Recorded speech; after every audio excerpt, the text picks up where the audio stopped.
So here I am in a beautifully peaceful setting in the mangroves with Jebel Jais behind me. We are looking forward to the 2026 edition of the Ras Al Khaimah Half Marathon and hoping for some extremely fast times. It's a 2-lap course of Marjan Island. Conditions are looking really good. Can those course records dating back to 2022 be threatened? Jacob Kiplima holds the men's record, and I'm sure Jeffrey Kamwara, who will lock horns with him in London, would love to be able to rattle that record and set a new one.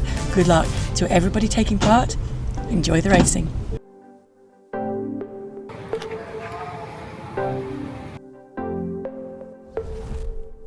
Well, a very warm welcome to you to the 19th edition of the Ras Al Khaimah Half Marathon. That was Paula Radcliffe yesterday, enjoying some of the sunshine out on the ocean, the Arabian Sea. Conditions are just about perfect, Paula. We were hoping that the wind would stay away. It's not too cold. That humidity, that's good for me here. We've seen much higher in previous years, and the athletes will be extremely grateful for that. As you can see, the wind speed is still staying low at the moment, which is what they're looking for. Now, I think things are hotting up in terms of performance-wise and not too much temperature-wise.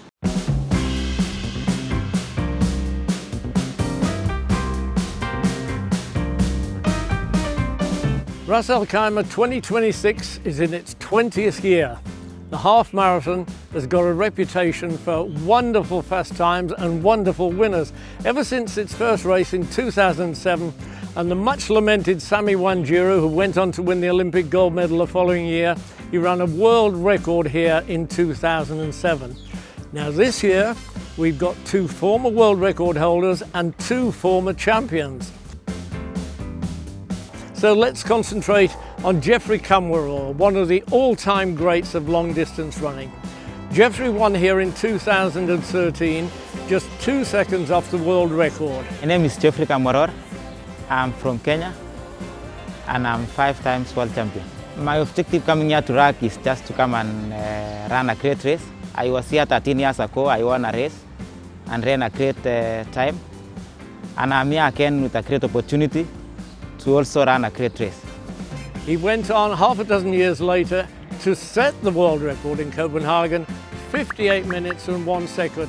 And that too is still in the world's top 10. Now in the interim, Jeffrey won 2 world cross-country championships and 3 consecutive half marathon world championships. He's won the New York Marathon twice, and last year he won Rotterdam. So even at age 33, he's still on top form. There's the lineup for that men's race. Kamwara starts as extreme favourite, I suppose, although Jamal Mekanon, perhaps better known as Jamal Yima, is very much one of those likely to challenge him. They have got a pacemaker who will be taking them out at 58-minute pace exactly, so we're hoping they'll go with that. And the women this year around about 65-20, the fastest for Oida Kafali, who probably comes in as the favourite. Just behind her, Gladys Chepkorea. Yeah, 6 men have broken 60 on this course. 5 women have broken 67.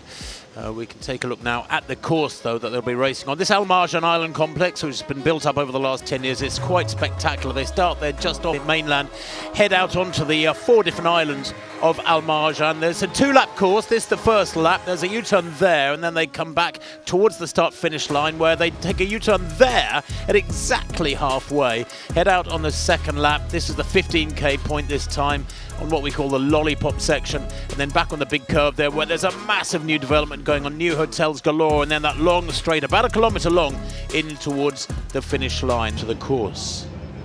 Here we go then. And they're racing in 2026.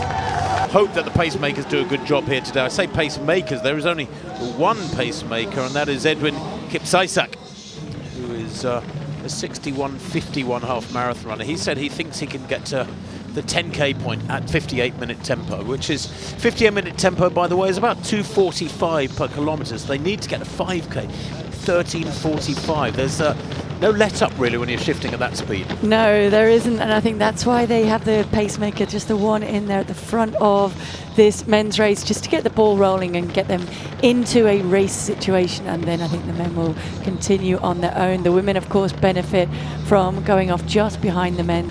Well, here's that women's field without a pacemaker. It doesn't look to me like they're really hammering along here. That is almost jogging pace, isn't it? And I do wonder whether or not it would have been wiser to have a pacemaker allocated to the women. You can see one of the men at the back there, Matej Husha of Slovakia. Now that's a good indication, Paula, in this men's shot, because almost single file behind Kip Sisak.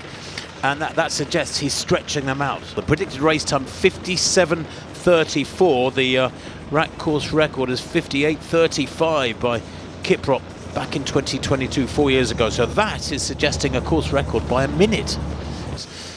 As we see Tadesse here in this men's race, just beginning to struggle already, going with this quick pace, and it's not surprising because it is super fast. As they go through a water refreshments table there as well, not too many men keen to take that because the conditions are good out there. And that pack has whittled down. It was 12 strong. Looks to me now like it's about 8, and you can see in the background there, extreme left of picture, one or two athletes just beginning to tail away.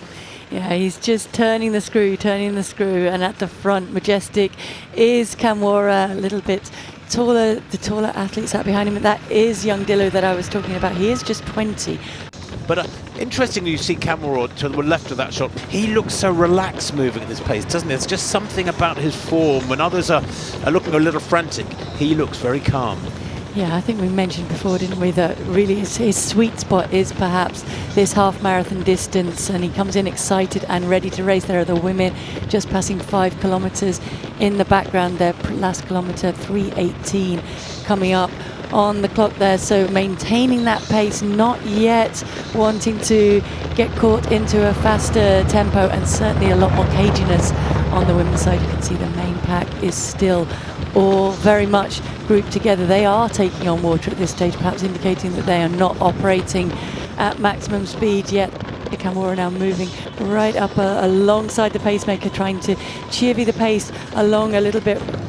Yeah, 58.33 is good. That's fine, because athletes like Kamwora, you tend to close fast, don't they? You know, he'll wind it up in the last quarter at least. He will, but it's down to him now. I did just notice the pacemaker just have a little word to Mekkonen as he dropped back, and that is him now dropping off the back of that lead group. So 22, approaching 23 minutes of racing, and it is now down to racing on the men's side. And I think there's been a significant injection of pace here from Kamwora. 23 minutes on the clock, and he has turned the screw here, and he's really making them work. And I don't know whether or not he will have said something to the pacemaker, or the pacemaker will have said to him, look, I'm sorry, I'm shot, you're going to have to go.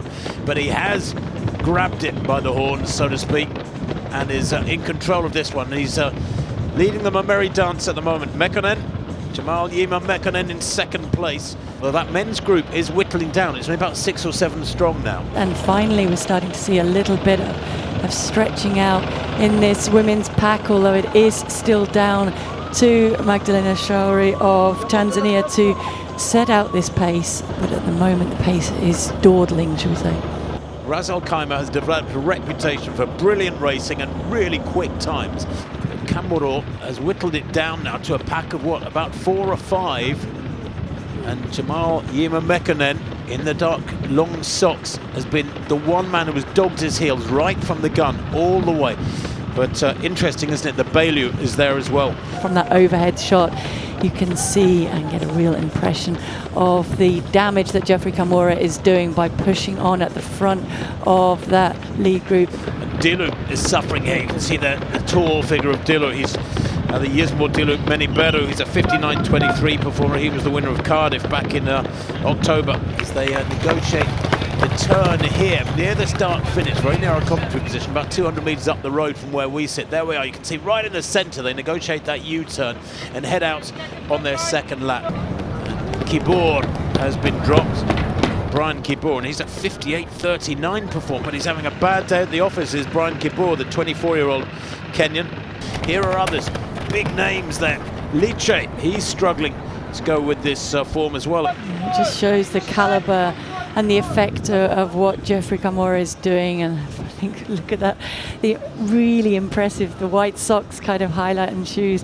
highlight the cadence and the turnover. Camera has done a lot of damage these last 3 kilometers or so. They've gone through 11k with a 2:44, and that incorporated that U-turn, so they are motoring now. We might see negative splits here today, having reached 10k in 27:42. It's Rono who's challenging him, and this is a bit of a surprise, Paula. Well, they're the elite athletes crossing from one island to another. It consists of 4 islands, this Al Marjan complex. And we see that women's elite field. Paula, 32:45 at 10k. It's on the slow side. We were hoping it might be, well, a minute and a half or so quicker than that. It is picking up now. They're gradually picking it up and winding it up each kilometre. So we are now down from those early 3:20 splits down to 3:13, but you can see the gesturing from the women.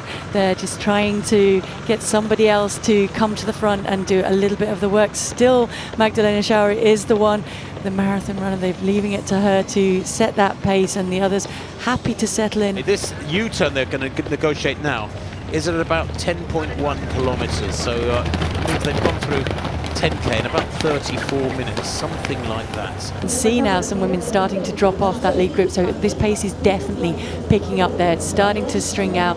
The men to the left of picture with Camero still asking the question, still, what, 5 in that lead pack? The burden on him to drop the others, and they're slipstreaming him in effect now. You can see Jamal Yimamekkonen tucked right in those long green socks behind Camero. Look, you can't see him. He's so tight behind Camero and way back from this lead pack as Dinky leads that little pack through. Wallerlane not having a good day either. The metronomic pace that Camero is setting at the front, and it's really, really starting to hurt these men. You can see Masai struggling to go with it now. Rono is actually slipping back. 2:46. He's so consistent, so good at doing that, and you can see the effect it's having on the men behind. Kipede also finding this pace tough to go with. So many of these women finding the pace harder than we would have imagined. And as the king of the half marathon distance starts to pull away and the others forlornly giving chase, there is Balu trying to stick, and the gap is opening. It is indeed. Camero has made the break and has kicked away, hoping to get under 58 minutes here. Also, so you see the mass race get underway there, and they are chasing these elite men down the field. So I've traveled all the way here to Ras Al Khaimah to run my fastest half marathon. Looking to PB today. Plan for today is to just go out, enjoy it, take in the beautiful scenery, and hopefully get under 1 hour 30. Today I'm celebrating 10 years in RAK half marathon. We're going to go out at 4:45 pace, stick to that, and then try kick on the last 10 kilometers. Aim to hit a sub-2 today. Today we are going to run 21k. Inshallah, I will done it successfully. Just under 2 hours. Like, I think for me it will be like 2:15. So I'm here for this amazing event today. I'm just here to have fun and to enjoy the moment. The best half marathon in the world. Well, last year there were 10,300 entries on the day for the different distances here in Ras Al Khaimah in the 18th edition. This 19th edition, we understand numbers have gone well beyond that. Over 10,500 entries today for the different races. It's built a reputation for giving the opportunity to set personal bests. Yeah, I reckon that elastic has snapped. Powerful in the legs. There he goes through 17k, 46.55, let's say. At 17k, the fastest of the race so far at 2:42 his 17th kilometre, and that's the one that did the damage. That last kilometre, 3:03. Now they're racing, now they're beginning to run hard in this women's race. Coming through 15k, we're down to what, 5 or 6? Yeah, it's certainly picked up, and as you were saying, I think a huge amount of this was down to the fact that they were lulled into that steady pace from the beginning, and then to wind it up later, it's harder unless you've trained to be able to do this. I think Baylor is closing that gap maybe a little bit. Camero's last kilometre, his 19th kilometre, was at 2:49, we're being told, from the lead vehicle. So if anything, he's tiring Camero. I thought he would continue to wind it up and close really quickly. And here is Bailu now. He's got fabulous speed. He's run 7:31 indoors for 3,000. That's quicker. That's quicker than Camero. and he holds the Asian record, 26.54 for 10k on the road. Well, look at those splits. The bottom 2 times there on that list, 2:47, 2:48, amongst the slowest of Kamworor's race. He is tiring, there's no doubt about that. And Bailu back there is probably about 40 meters down. That gap is closing, and Bailu has got the bit between his teeth now, and he can see Kamworor closest to the camera. Kamworor, he is suffering, he is tiring, and Bailu in the background is closing with every stride. It's visible from this shot. Is he going to run out of road? There it is, the gap, 9 seconds, and he's got 1 kilometer in which to close that gap. You can see the shoes, the turnover of Bailu is quicker. Kamworor then coming towards the finish line. He can see it up ahead of him. Bailu closing, and look at the sprint here from Bailu as Jeffrey Kamworor looks like he's going to record yet another marvellous victory over the half marathon distance. It is his sweet spot, it has been for many years. Kamworor is champion once more, takes the clock there at just outside 58 minutes, about 58:14 unofficially. Bailu comes home for a fabulous second place, and Rono comes home for third place, and he's under 59 minutes as well. It's the quickest time in the world this year.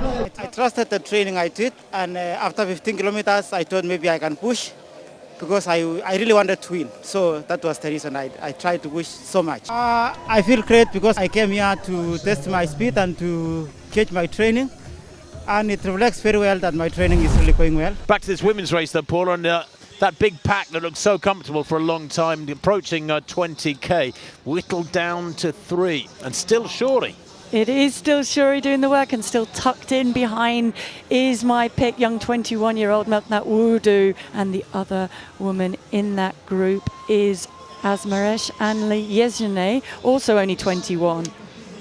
It's been such a strange race on the women's side, a really, really slow first half. They picked it up gradually through this second half, and it throws up some strange results because Anli, I mean, frankly, she's one of the outsiders. We wouldn't have had her in our top 10 probably prior to the race, with all due respect.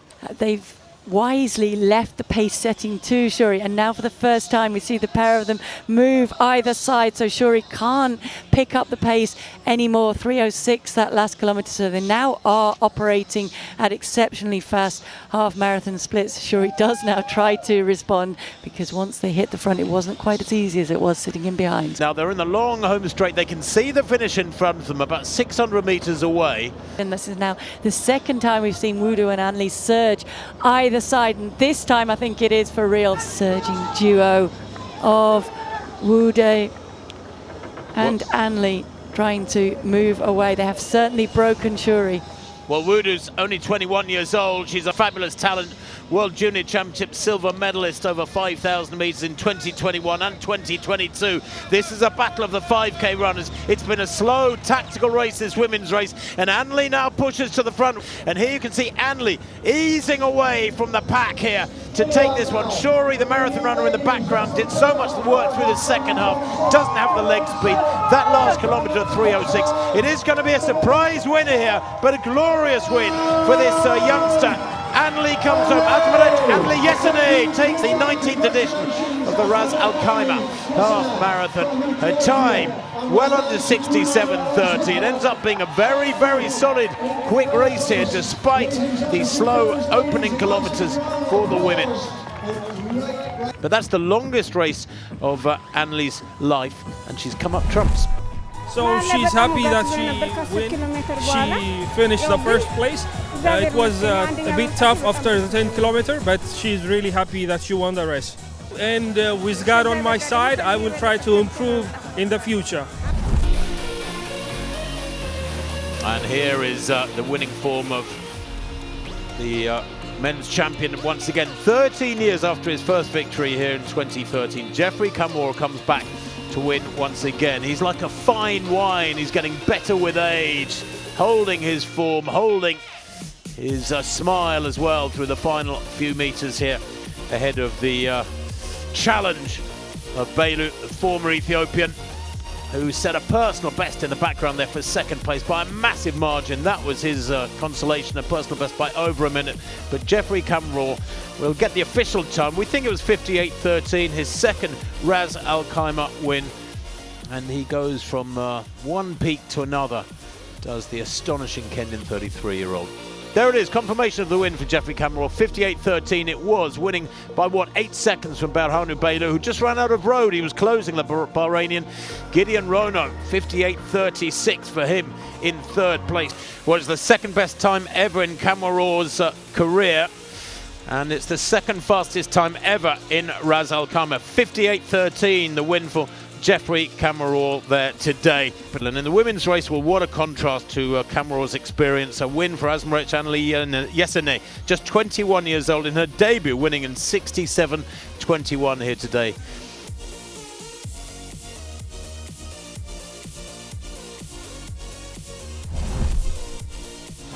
It's a great way to start the weekend. There's a tears of joy and emotion. Everyone was just so encouraging. About my first one with the baby. It's one of my favourites. I think it's the runner's race. Absolutely fantastic, absolutely phenomenal. We've all got PBs here, so really, really happy. It's unbelievable. I'm so happy. It's a PB course. I've gotten a 10-minute PB every single time. It was amazing. I love Ras Al Khaimah half marathon. I just love it. Always have RAK on our calendar. I mean, look, why wouldn't you? Thank you very much. Amazing. It's been a wonderful day's racing here in Ras Al Khaimah. It's still only 7:30 local time here on Al Marjan Island. From Paula, Radcliffe, myself, Tim Hutchings, and all the production crew here in Ras Al Khaimah. We'll see you again next year. Thanks for being with us. Bye-bye.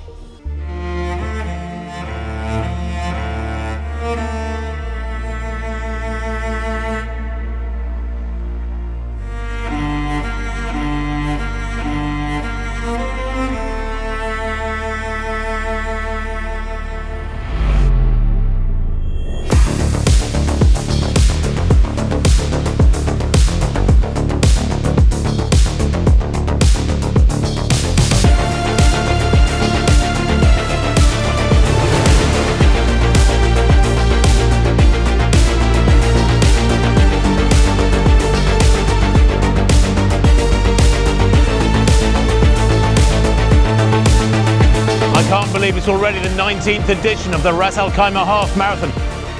Cameron is champion once more. Takes the clock there at just outside 58 minutes. 58. This is great racing. One athlete after another pouring across the line here.